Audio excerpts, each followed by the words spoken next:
నాకు తెలిసి ఈ మూవీ ఎవరు చూసుండ్రు, ఎవరికి తెలిసుండదు కూడా. ఇదైతే పార్ట్ 1, పార్ట్ 2 మూవీస్ 2 మూవీస్ ఉంటాయి. 2 మూవీస్ చూడండి. అది అప్పుడైతేనే బాగుంటుంది. ఈ మూవీ మనకి జియో హాట్‌స్టార్‌లో ఉంది. ఇండిపెండెన్స్ డే అనేది 2 పార్ట్ మూవీస్ ఉంటాయి. ఎప్పుడు రొటీన్ మూవీస్ చూసేవాళ్ళు ఒకసారి ఇలా సైంటిఫిక్ మూవీస్ కూడా చూడండి. సైంటిఫిక్ మూవీస్, థ్రిల్లర్ మూవీస్ చూసే వాళ్ళకైతే ఇదైతే బాగా నచ్చుద్ది. మనకి ఇంకా ఏలియన్స్, స్పేస్ షిప్స్ ఇలా బాగా ఇష్టపడే వాళ్ళకైతే బాగా నచ్చుద్ది ఈ మూవీ.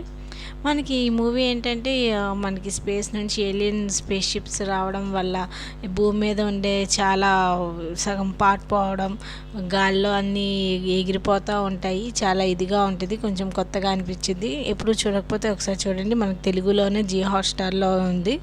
మీరైతే ఒక లైక్, ఒక సబ్స్క్రైబ్ మర్చిపోకండి.